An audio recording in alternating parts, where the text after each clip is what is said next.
every age, there is a cause worth fighting for.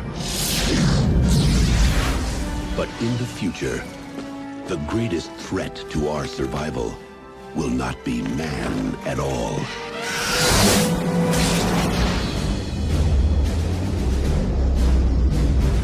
Hey, kid, what's going on? War! We're going to war! Now, the youth of tomorrow must travel across the stars to defend our world. We are a generation commanded by fate to defend humankind. Everyone fights, no one quits. We are going in with first wave. You smash the entire area. You kill anything that has more than 2 legs. You get me? We get you, sir! But they will face an enemy more devastating than any ever imagined. Here they come! Boom! Incoming!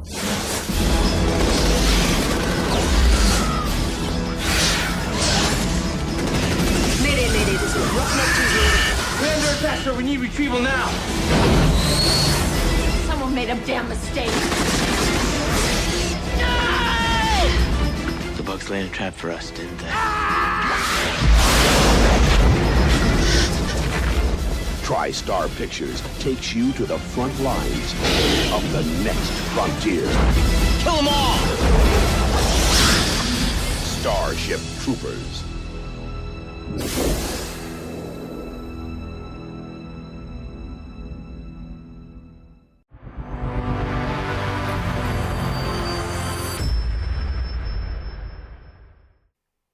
Welcome back to GC8. I'm Eric. I'm Rosie. And I'm Johanna. I watched 2 films in this week, and I want to mention them as a way of talking about something, and that is audience expectations. One of the 2 that I watched was Rambo from 2008, which why they called it Rambo and not give it another subtitle, I don't know. Because First Blood Part 2 was just called Rambo also. This was not a reboot or anything like that. It was another chapter in the Rambo story. Have either of you guys seen this? No. I've only made fun of it. Okay, why do you make fun of it? As a kid growing up when Rambo came out, all the boys in school were just like, oh, Rambo, yeah, like macho, wear camo, big tough, play Rambo in school, like that kind of stuff. And I was just like, no, I'm good with that, but I'll make fun of you for it. I'm not going to watch the movie. That was me. And I just never got around to watching any Rambo movies because when I would start watching them, I'm like, yeah, not interested. Pass. So the whole franchise, you have it out for the whole franchise, not just the 2008, like Stallone coming back from the dead, basically. Right. Like I've never had the desire to see it. Nothing against Stallone. I love him. I think he's great. He's an icon in America, but I just never really got into the Rambo series. I mean, if you guys make it a series we do on the show, I'll watch it. Okay, we might, but so this brings up what I wanted to talk about. I think that's a common perception of Rambo. Mm-hmm. And the reason is the original Rambo movie, First Blood, was about a soldier coming back from Vietnam and having trouble stateside. The second Rambo film was him going back to Vietnam to rescue POWs. This is the beginning of the very jingoistic Rambo and like a gazillion bullets flying, people dying and falling off of like gun towers and stuff like that. This is what Rambo is in the popular consciousness, right? Just a big muscle guy shooting a machine gun and killing tons and tons and tons and tons of people, right? Right, like a Weird Al Yankovic caricature of Rambo is what we think of. And it's very close to the truth for that film. Now, here's the problem. Rambo in 2008, when they went to remake it, they were very aware of that perception of it, that criticism of it. So they said, I'm guessing, we're going to make this not cartoony. We're going to show the real part of war, because they were always criticized for not showing the horrors of war. The problem is, Rambo shows the horror of wars. Rambo, the 2008 film. All of them. It's incredibly gut-churning violence. It's about genocide in Southeast Asia, right? Burma, I think. And it is tough to watch. Now, the problem with that is you have fans of the series who are expecting it to be like the other Rambo films, and suddenly it's completely different. So they're not crazy about that, right? So audience expectations is something I want to talk about today. And I'm going to mention it in the other film that I watched recently, which was called Black Death. Black Death is a film set in the high Middle Ages during the Black Death, right? And it has Sean Bean as a guy who's searching out witches, which are to blame for the Black Death. If you're familiar with whenever Sean Bean puts on armor in a medieval type thing, something happens to him. That happens in this too. And then it becomes Eddie Redmayne's story after that, who's a monk that goes with him. The problem is this movie was panned by audiences and critics. And I watched it and I thought it was pretty damn good. And I think the reason was I went into it not expecting anything. And this was marketed in two different ways. It was marketed as a horror film. And it has a couple of horror elements to it. It has witches in it. The closest I could describe it as like folk horror, which we've talked about with like Midsommar. It's a lot like that. Midsommar in the Middle Ages. So it's not really a traditional horror film. It was also marketed as an action film, and there's only 2 fight scenes in the whole film. That's the extent of the action. So it's neither an action film nor a horror film. It's more of a contemplative drama set in the Middle Ages about what people thought the Black Death was. So obviously these audiences are going to hate it, right? I bring that up because I'm going to talk about the difference between what audiences expect and what audiences get in our movie today. But before we get to that, what have you been watching? Boardwalk Empire. I think, I had mentioned that last episode. We're still wrapping that up, and I'm finally to the point in the series where I haven't seen any of the episodes. So we're slowly, getting that done. But also we finished up Ozark this week, which, wow. Saw the first part of the most recent season, blew my mind, and I can't ever get enough of that show. I'm actually thinking about starting it over from the beginning and just watching every episode until up to the most recent one that came out, so I can be ready for the second half of this current season to come out. So I, for my part, also just finished a series I've been working on, Station 11, which only has 1 season at the moment. There may be future seasons, but from what I remember of the book, this pretty well encapsulates most of the story. The book is fantastic, but I have to say the TV series on HBO is even better. It just does a great job of layering in the different elements, and it's visually stunning, emotionally devastating, and you just can't look away. That kind of series. It also is, personally for me, my kind of jam, because it shows how Shakespeare is still relevant to the human experience hundreds of years later, even during an apocalypse. So my inner Shakespeare nerd is all about this, but I think they do a really excellent job. So highly recommend Station 11. Okay, well, let's jump into this. The movie we talked about came out in 97, so let's talk about what life was like in 1997. In 1997, gas was $1.22 a gallon. I miss those days. Wow. Before endless wars in distant deserts. But we'll come back to that. Loaf of bread was $1.17. Your average movie ticket price, $4.59. Oh, no way. Yeah, we thought that was expensive back then. We thought that was too much. January 22nd, Lottie Williams of Tulsa, Oklahoma, has a piece of a Delta II rocket fall on her, and she becomes the only known person hit by a re-entering piece of space debris. January 26th, in Super Bowl 31, at the Louisiana Superdome, New Orleans, Green Bay Packers beat the New England Patriots 35-21. March 24th, at the 69th Academy Awards, The English Patient takes Best Picture. April 14th, Erich Priebke, former SS officer responsible for the, I think it's Ardeatine massacre, was retried. This is his appeal. He escaped a British prison camp in 1946 and fled to Argentina, where he lived for the next 50 years. In 1997, he was sentenced to 15 years in prison. Later, that was reduced to just 5.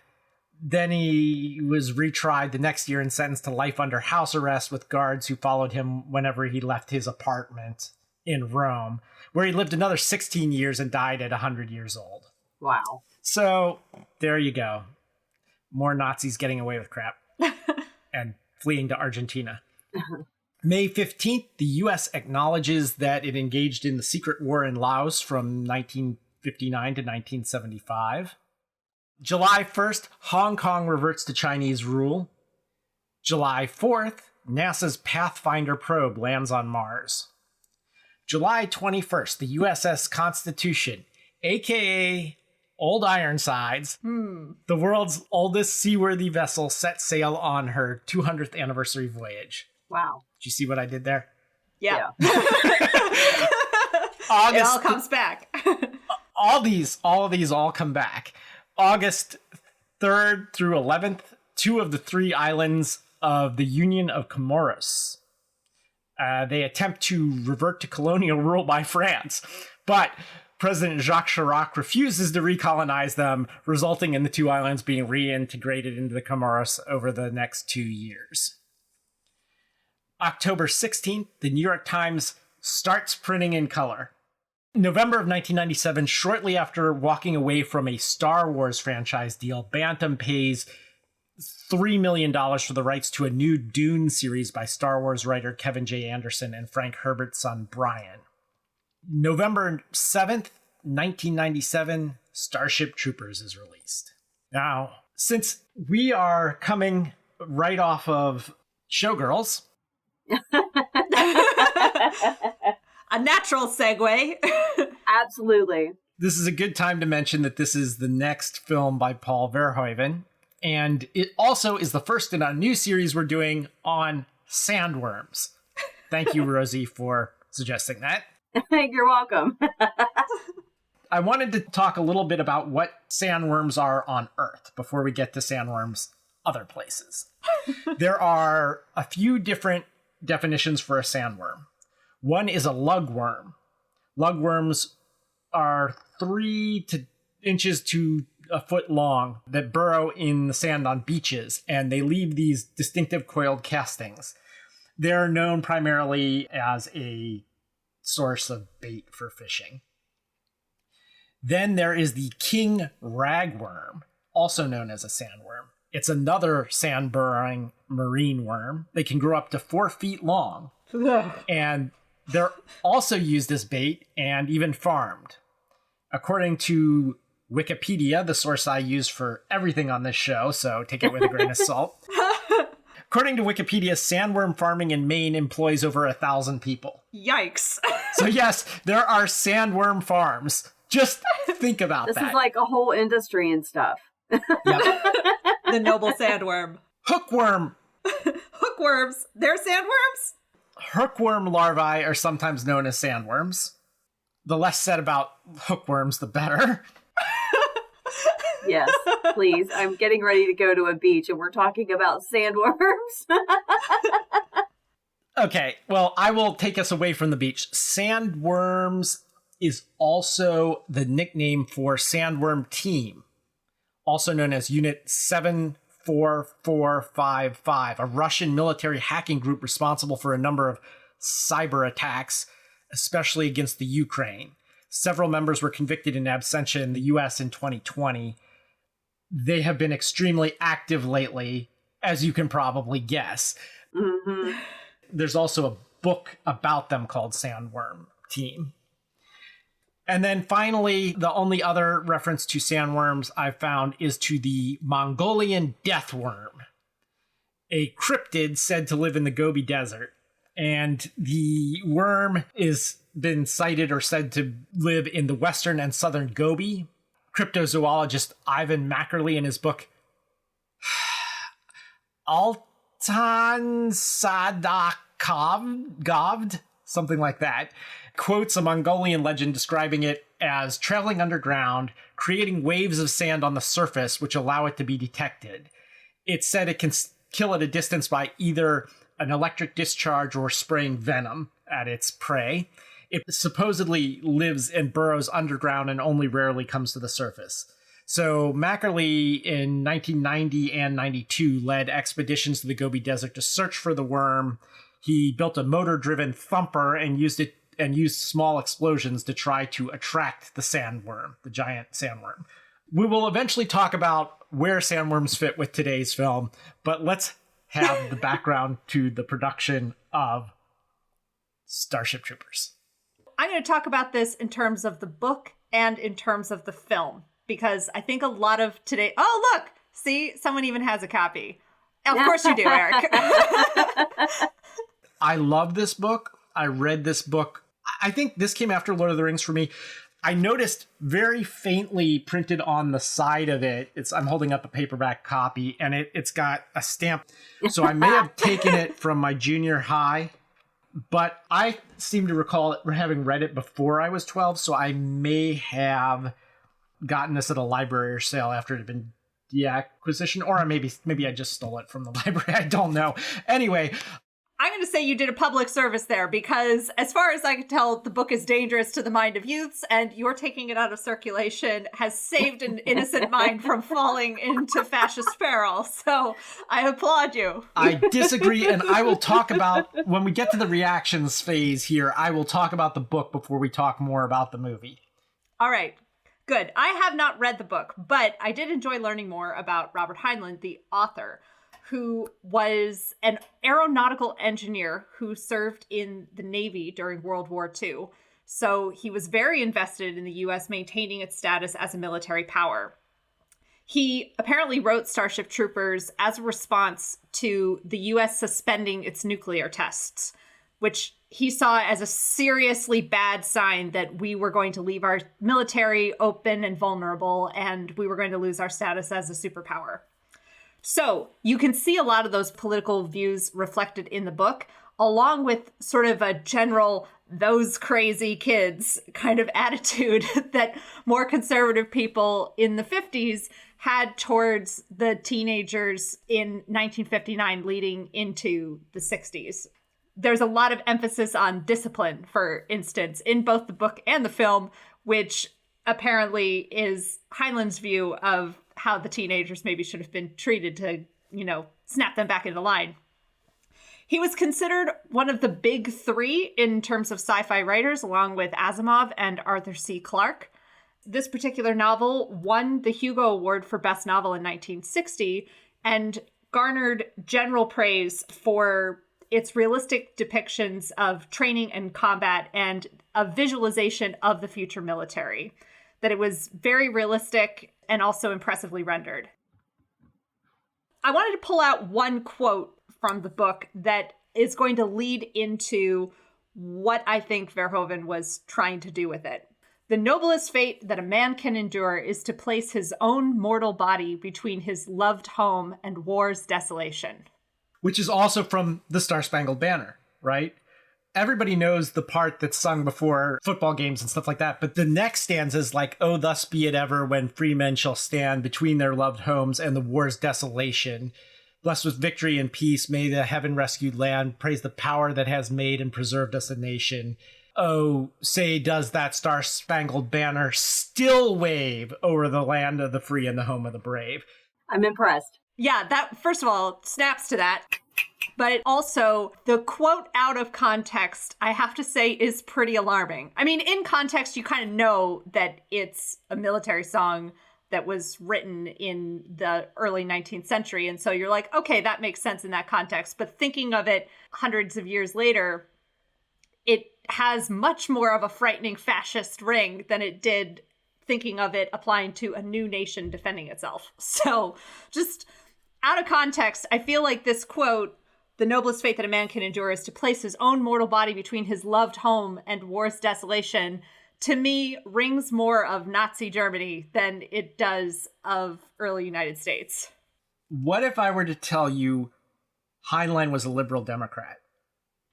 Oh, I would believe it. I mean, he's a liberal Democrat who served in the Navy during World War II. Like, he's just got a very particular lens on the military. I can't wait to get into this part of it, but let's continue. So the way the movie came about, the screenwriter, Neumeier, was a big fan of the book. And he and Verhoeven had come off of doing RoboCop together. And so even though Verhoeven did not really like the book, he apparently read a couple chapters and got bored, and it was like, this is all right-wing BS. I don't have time for this. So Verhoeven didn't actually even finish reading the book, but he trusted Neumeier that he had good instincts and it was worth tackling it. But Verhoeven was the one who decided to add in the satirical elements, which we will get to later about how effective that satire is. But in the DVD commentary for the film, Verhoeven said that his primary message was, war makes fascists of us all. And that it's not necessarily that the book has a fascist bent, but that is what war is. So, you know, insofar as the book glorifies or romanticizes war, that's where this romanticism towards fascism comes from as well. However, it's very clear that Verhoeven was intentionally working in references to the cinema of Nazi Germany. There are shot-for-shot remakes in the film that have parallels to Triumph of the Will. For instance, the opening propaganda shot is a shot-for-shot for one of the scenes of an outdoor rally of the Reich Labor Service. I gotta say that it is not just references to Nazi propaganda. There is also references to U.S. propaganda. Mm-hmm. Why We Fight is the first thing you see in this film. And that was a series of propaganda films made in the U.S., which was originally meant for just the military, but then FDR decided should be distributed to all Americans. You can go watch these. They're in the Library of Congress. I'll get to this later, but apparently Walt Disney was contracted as one of these war propaganda filmmakers. And Disney made a short film about a little boy who gets caught up in the Hitler Youth and then joins the Nazi army, and eventually they all die. And that's the moral of the story. It's like, if you join with the Nazis, you will all die. Yeah. And apparently this short film cost more and took more time to make than all of Fantasia. So, wow. And apparently, as we know by Eric Priebke, who escaped to Buenos Aires, I guess it really isn't true. Yeah. One of the things I hope we dig into is the thematic parallels. And I recognize that U.S. war films definitely did some of this also.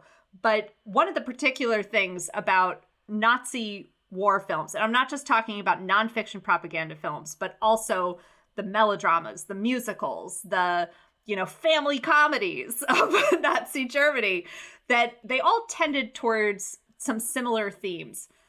If you think about the musicals from that time period, synchronization, the idea that all of the people in a massive chorus are all in step with each other. You can just picture that. So the idea of all of the people being in sync is one theme that comes up. Another is the romanticization of death. And there are a bunch of Nazi films from the time period where it seems like the characters don't really need to die for the plot.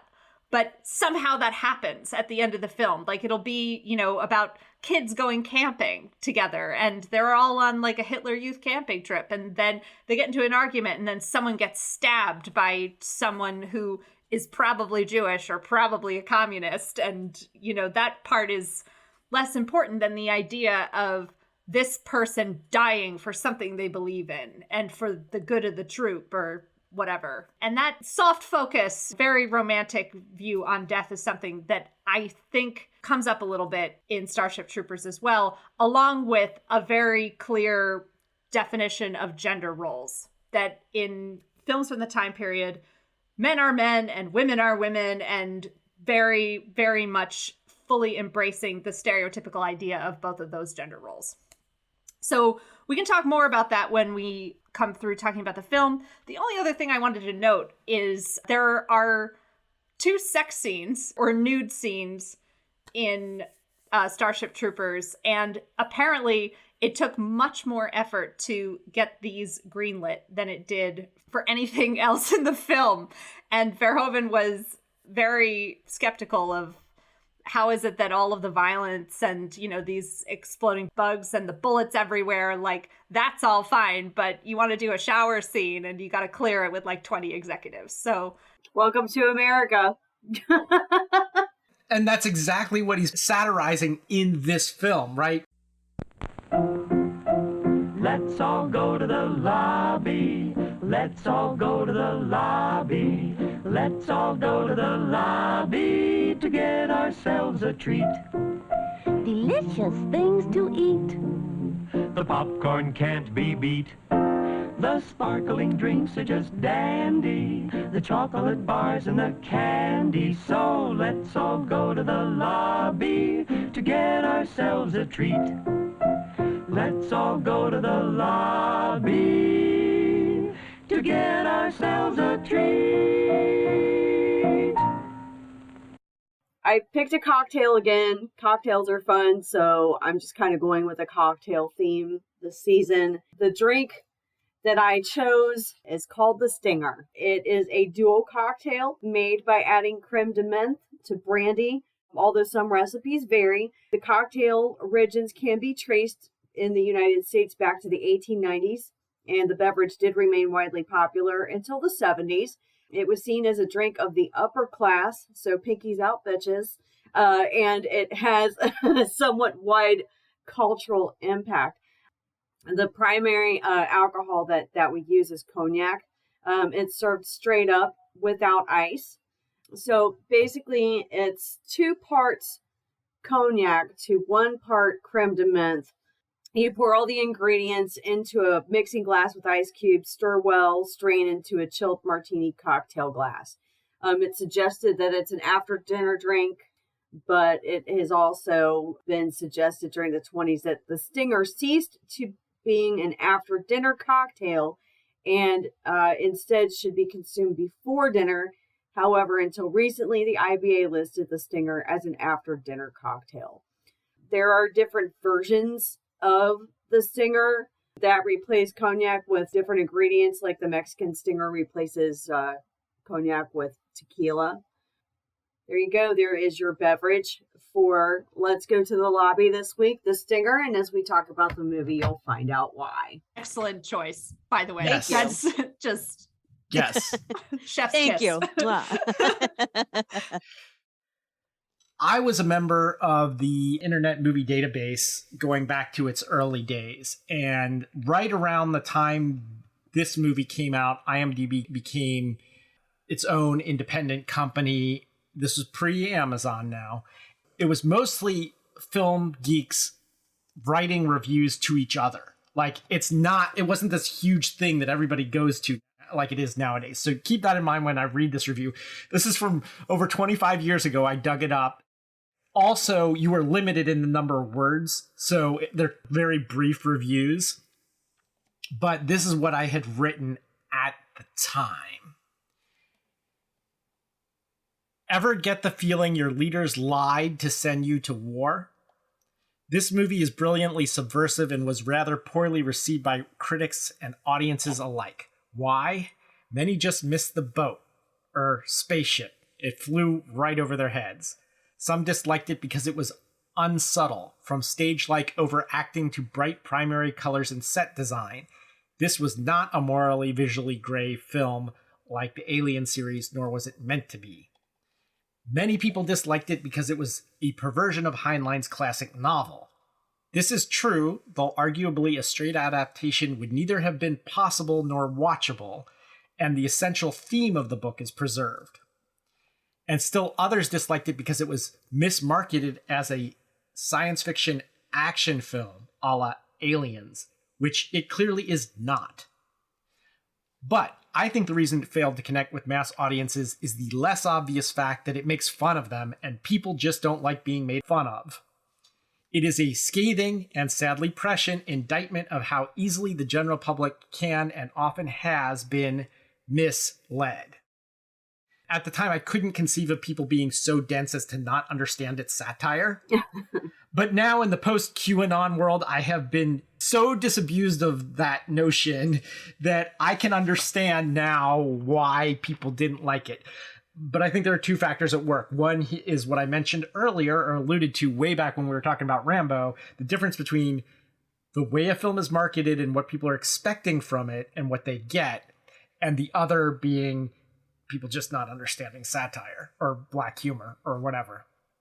So I'm going to say that's part of it, but I think also films that depict fascist societies and the heroes or anti-heroes who are coming up against it, I think are particularly vulnerable to this sort of like missing the satire problem, or not just satire, but missing the critique. For instance, how many people do you know who have t-shirts with Darth Vader on them? Or, you know, like are fans of Darth Vader?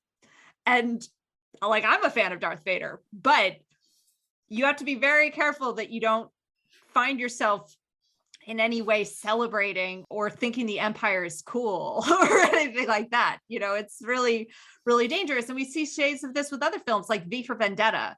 Just looking at how V has become a symbol for QAnoners and people who think the whole government is a conspiracy and it's out to get them. And that's not the message of the film necessarily. The message of the film is what happens when vengeance consumes your life and you stop living. A lot of it is also about distrusting the Thatcher era government and this idea that a militarized government that wants to control your every move is something to be suspicious of, but it's not necessarily saying every government is like that. So well, yeah, I agree that's a problem. Let me talk about amongst sci-fi fantasy nerds, because that's who I was hanging out with at the time.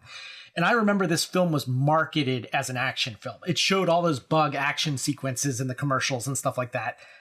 And that's a small part of the film. Like, they don't even get to fight bugs until like 3/4 of the way through the film. Okay, but Rico's people don't. Yeah, no, there's a lull. There's like a good 40 minutes of not bug fighting in the middle of the film. Yeah. Yeah. I think a lot of people were expecting that. And the other thing is, I know a lot of sci-fi fantasy geeks that like go to Worldcon and vote on the Hugos and things like that. And they hate it because it's not Heinlein's novel. Well, the thing is, Heinlein's novel, it's not very cinematic. It's a really good book, but not every book adapts well to the screen. As much as I love the book, I would never have tried to make this into a movie. So part of my question, and since you've read the book, whether the vision of the military future is done in a way that captivates the imagination and makes you think like, oh, maybe that is where we're headed, or like at the very least, cool spaceships and cool technology that's described. One of the things that the film deliberately does by intentionally using bad special effects and soft focus and a really intentionally cheesy, hackneyed style that kind of refers back to Nazi cinema, is that it makes the sci-fi elements seem cheap and dumb and not nearly as interesting. So I wonder if some of it is that the style that Verhoeven employs to signal that this is a satire is the same style that is devaluing the sci-fi elements that might have made the book really cool. Well, the biggest complaint is about the lack of power armor. Anyone who's a fan of anime is familiar with mechs, and that's what they are actually in the book. So they're in power armor, and that's completely absent here. I have since learned, I didn't know this, but there's an anime film adaptation of Starship Troopers came out in the 80s, and I haven't seen it. So I don't know if it has mechs in it, but I can't imagine that it doesn't. The tech, there is not a lot of emphasis on it, although that is one thing that they have is the power armor. Another thing that I remember vaguely, and I think it's from this book, was the 30-second bomb. So there's a lot of talk about why they're fighting, why we fight, right? And it's not to kill them all, like in the movie, kill them all, you know? It's to accomplish political objectives. In fact, Heinlein is quoted as saying that anyone that says that violence doesn't solve anything should have the Duke of Wellington and Napoleon debate it, and Hitler can be the moderator, right? So so there's a lot of talk about military objectives, and one of the things is the 30-second bomb is a bomb that goes off, but it announces that it's going to go off. I'm a 30-second bomb. I'm a 30-second bomb 29, 28, 27, to give people time to get away from the bomb. It's telling you that I'm going to go off, right? So there's that. And if you remember the knife throwing training scene, and they're like, why should we throw a knife when we can just nuke them or something like that? I forget what the exact line was in this. I think it was Gary Busey's son that was like asking about that. Now, my recollection in the novel was it's more like a treatise or, a manifesto. And he talks about why do we engage in ground conflicts like Vietnam and stuff like that, rather than just nuking the place.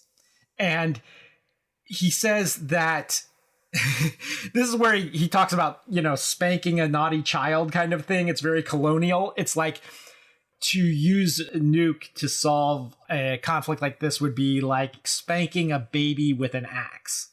Using an axe to spank a baby, it's like way overkill for what you're trying to achieve.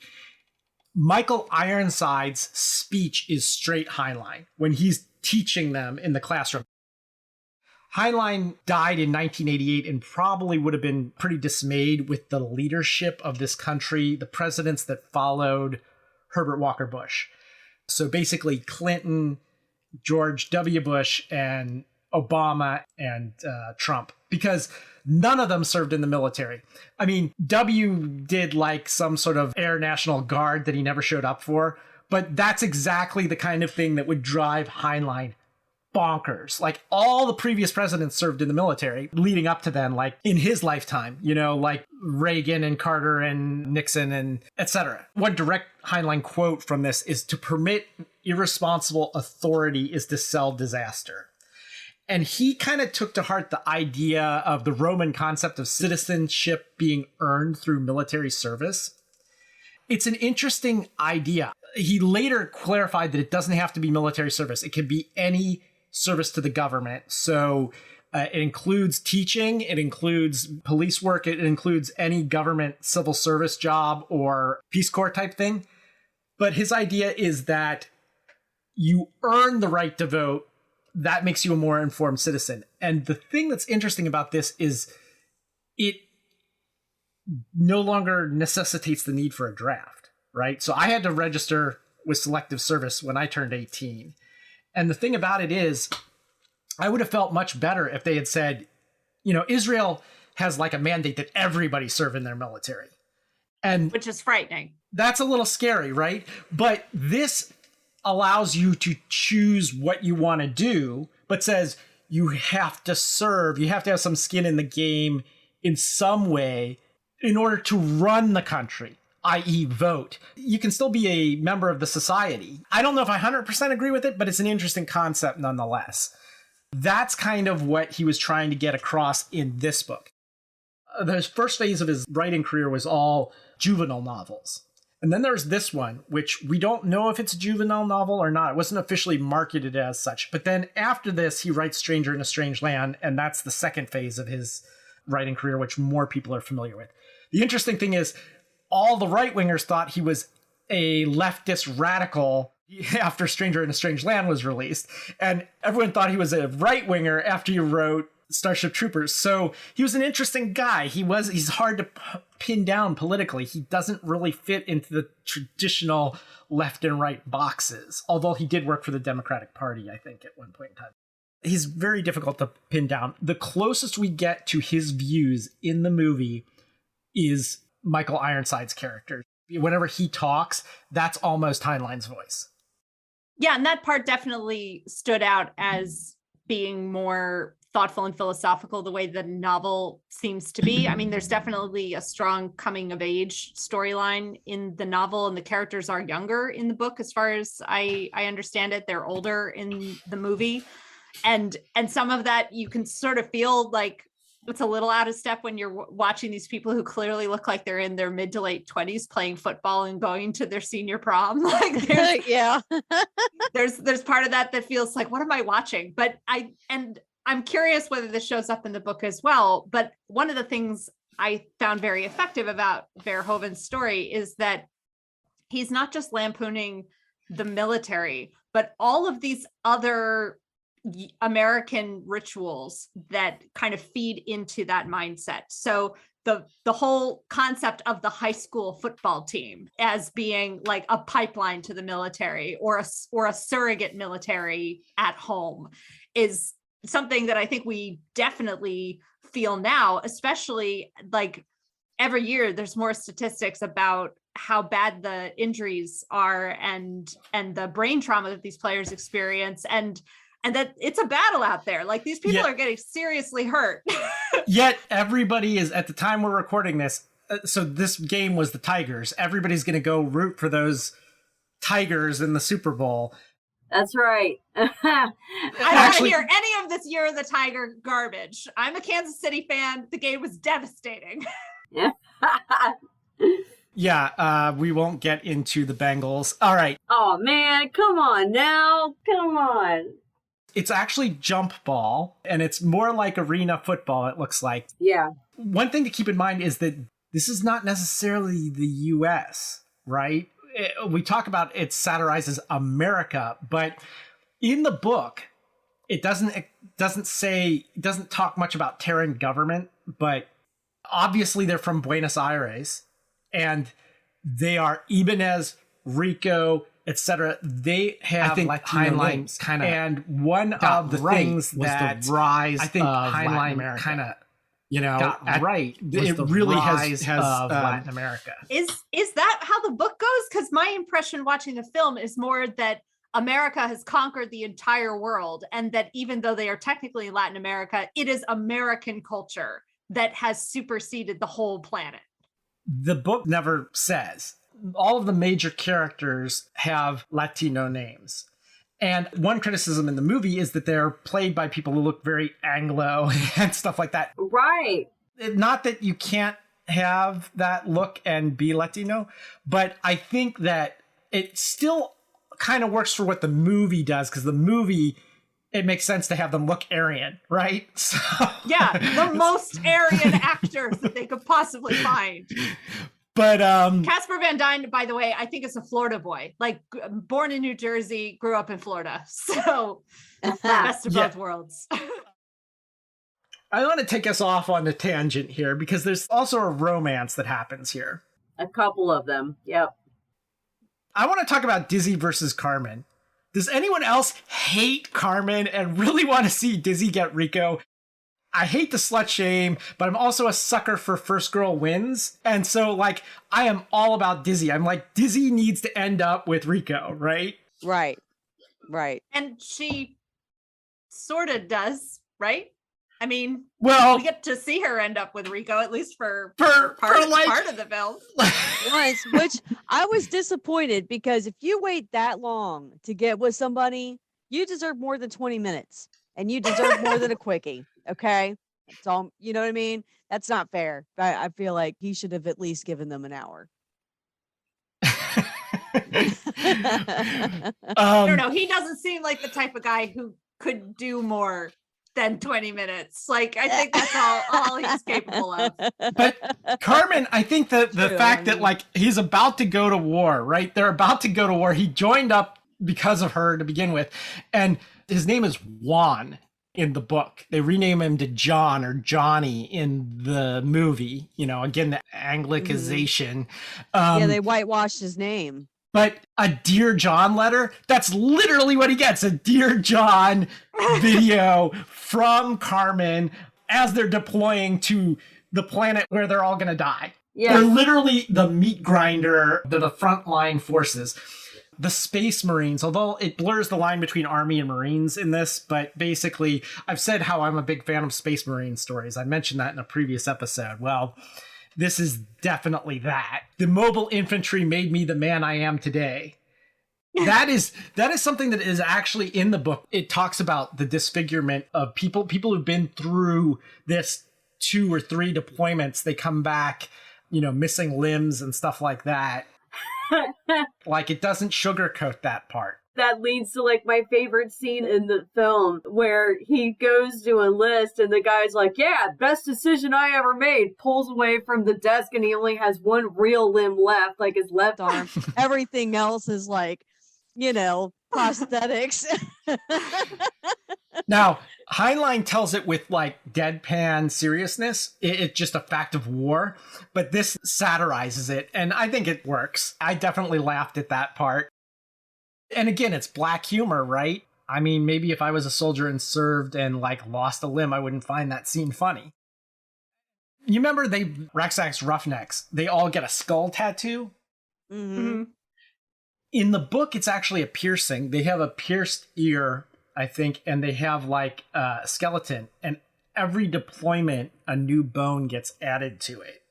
Eventually, Rico reconnects with his dad, who originally was opposed to this whole idea of him serving. And his father eventually enlists. That's kind of the story in the book. And when he runs into him, he's got the skeleton, and has served now and like has the bones or something like that. I vaguely remember that. It's been a long time since I read the book, but that does sound like a much more interesting arc. And now I'm kind of curious, so I mean, Verhoeven apparently was bored reading it. It doesn't seem like it's not as great as Showgirls, for instance. But that those kinds of storylines that at least reconnect it with a human element is something that it seems Verhoeven very deliberately removed from the story in order to, I don't know whether it's to make the satire more obvious, which apparently he still didn't quite succeed at, or... I think it's blatantly obvious. Like, I don't know how people can miss that this is a satire, right? When it cuts to those commercials and like, the only good bug is a dead bug, and having little kids stomping on cockroaches and stuff, it's like, how is that subtle? Like, how is the satire lost there, The whole time watching this movie, I had a really hard time taking it seriously and taking it other than, satirical, just because it was so glossy. It was so polished. It kind of gave me Guardians of the Galaxy vibes with those commercials. But yeah. There's some nostalgia there. Yeah. Definitely. A lot of the criticism or thoughts around the film suggest that the bugs are very clearly stand-ins for a human enemy, and that your mind is supposed to be able to go there to see that this is exactly how we talked about the Vietnamese, or, this is how we talked about the Koreans in the Korean War, or the Nazis, that they're basically a sort of a xenophobic, they're not like us, so let's just kill them all kind of attitude.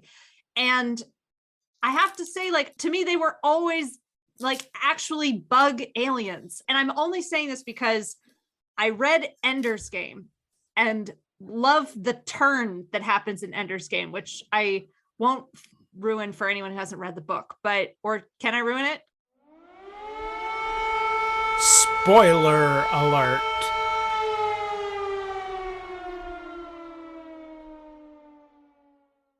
Can I ruin it? I guess so. When Ender realizes that he is actively committing genocide, he feels terrible, even though he's been built to believe that these are unfeeling insect aliens. They have no individuality. It doesn't matter. We just have to wipe them all out. But that he has a change of heart. And the book very deliberately wants you to see that connection between like, oh, this is an entire race of people that all think they're just trying to do the right thing. And you shouldn't just wipe them out just because they happen to disagree with you. Like, don't assume that they're evil just because they're different. In this film, I never once felt, and maybe this is part of where the satire is trying to do its work, but that people feel uncomfortable with it, is that there's never a moment, I feel, where it tries to tell you like that the bugs deserve to live. Seems to be nothing redeeming, or there's no hint that they have any intention other than to completely destroy the human race. There's no moment of like, oh no, maybe they're just protecting themselves. So we do have kind of a brief glimpse of them as a society, because you see at one point they have their more intelligent bugs, they have their fighter bugs, they have their leader bugs, then they have the brain bug. They're still bugs, though. That's the disconnect for me, is that they're still bugs, you know, and now we're trying to portray bugs as an intelligent society, which ecologically we know that they are. But in this movie, it didn't translate very well at all, to the point to where it's like hardly even convincing. It's been a while since I read the book, and I have a tendency to confuse it a little bit because although I love this book, I also love Joe Haldeman's The Forever War, which came out a few years later and is another Vietnam parable. But both in The Forever War and in this, and in the movie Starship Troopers, the enemy isn't talked about and their society isn't talked about a whole lot. You know, I remember Harlan Ellison once was interviewed and they were talking about Star Trek, and people are like, oh, isn't this, Roddenberry had this great society where there's no racism. He's like, there is racism. There's plenty of racism. We just called them Klingons and, you know, other, you know, et cetera.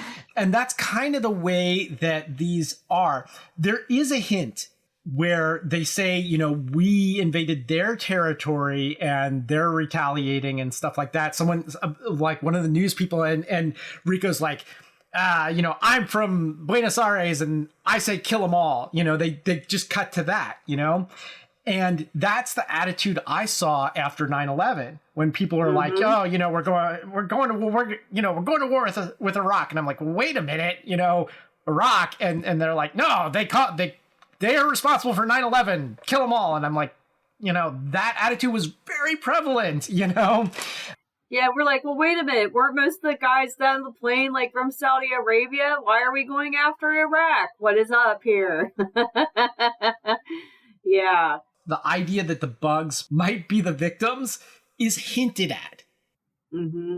Where it really parallels what happened in the years to come after that. Basically, is this the desert planet far away. This was before the Iraq War. Let's remember also that this movie came out when largely there weren't a lot of women in the military. Mm-hmm. It wasn't until 2016 that women could choose any specialty, including combat units.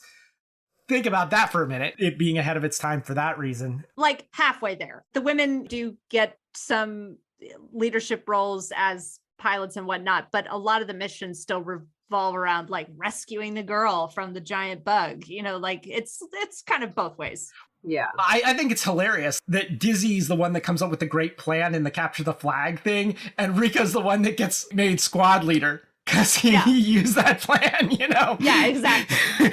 But I think it's conscious of that, right? I think that was not an accident. Like all these things in Verhoeven's movie, he doesn't tie everything up nice and neat. It's like it's there and you have to extract it out yourself, right? Mm-hmm. Well, and it's connected to different things. This book is where the term bug hunt comes from. And I wanted to bring that up because we mentioned it when we were talking about aliens. Is this going to be another bug hunt? Now, bug hunt then got adopted. Soldiers started using that term in Vietnam for these hazy missions they were sent on to go, you know, kill Vietnamese. You know, it's like, it's another bug hunt. This is now a good time for us to talk about the sandworm in the film. I was about halfway through the film and I was like, what is the sandworm? Because it's been a while. You know, I probably saw this film maybe 5 years ago. And when we saw it, I was suddenly like, oh yes, this very unforgettable sandworm. I can't believe that I had somehow blocked this from my mind. It's another, you know, like the Alien, like classic body horror, genitalia of all different species and sexes combined together into one horrible monster. Right? With a vagina right in its face. Yeah, we're talking, and then a stinger penis that sucks the brains out of your head. We are talking about what is called the brain bug in the film. Yes. And this is where Doogie Howser SS gets to shine. Which, by the way, Neil Patrick Harris is dressed like a friggin' SS officer in this whole film. It's exactly the Nazi uniform with the insignia changed, right? So I don't see how people do not see the satire here. Mm-hmm. It's like, know, maybe all the people who miss the satire are people who are secret Nazis or no secret Nazis. Like they are all neo-Nazi people who miss the satire. Well, there's been a huge reappraisal of this film. Here's a great little exercise. Go back, and you can do this on IMDb or any other site. Look at all the reviews of this film pre and post Iraq War. It's like night and day. Suddenly people now get what he was saying in the 90s. Back to the brain bug. This is the sandworm. It looks like a sandworm. It acts like a sandworm. I'm going to throw us back to a different movie. There was a scene in one of the Tales from the Crypt movies, Tales from the Crypt Bordello of Blood, where they go into the bordello of vampire women and like they have super soakers filled with holy water and they just shoot up the place. There's burning torsos and it's the scene of carnage. And there's this moment of like, oh my God, what have we done? And one of the characters in it played by Dennis Miller, back when Dennis Miller was actually funny. And he's got this line where they've just killed all of these vampires in this horrible way. And they're all like screaming and dying, from the holy water. And he says, the guy says some kind of line like, my God, what have we done? And Dennis Miller is like, they're vampires. Send them to hell. And like, I feel that same way about the brain bug because there's this horrible scene where this thing's got this spear that like shoots through the forehead of its victims and sucks their brains out. And it's like one of the humans captured by the bugs was Ibanez. She's like about to get her brain sucked out. The thing's like coming towards her and like, fortunately, she is saved and they capture the brain bug. It's surrounded by soldiers and Doogie Howser SS has to go up and like commune with the brain bug because he's telepathic, and can speak to animals. And he communes with it and everybody wants to know what the brain bug's thinking. And he says, it's afraid. And everyone's like, yeah, it's afraid, And like, I think we're supposed to think that in that minute, oh no, it's horrible that they're cheering that this animal is terrified. But just 5 minutes earlier, that animal was about to suck people's brains out and didn't care how terrified they were and all of that. So it's like, That's my Dennis Miller moment. It's like, it's a brain bug. Send it to hell. And that takes us back to war makes fascists of us all, right? Right. I just thought it was funny when they killed the brain bug, they put this big censored bar across it. I watched the movie with my 18-year-old and we lost our minds. We laughed so hard at that part.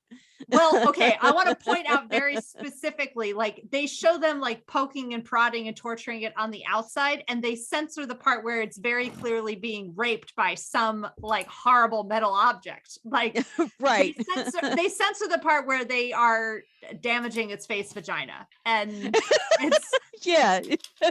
That, but I mean, cutting bodies in half with their claws and whatnot, that's totally fine.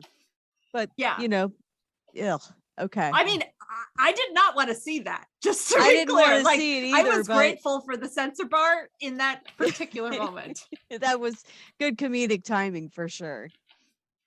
I want to remind everybody to like and subscribe. Give us a review. That would really help us out on whatever platform you happen to download us from. If you want to communicate with us, well, we have a Facebook group called Geek Channel 8 Discussion Group where we talk more about these films. And we have an email address, GC8podcast. That's letter G, letter C, number 8, podcast@gmail.com. You can send us your thoughts there. And if we like it, we might read it on the show. Until next time, this is Eric. This is Rosie. This is Johanna. Signing off.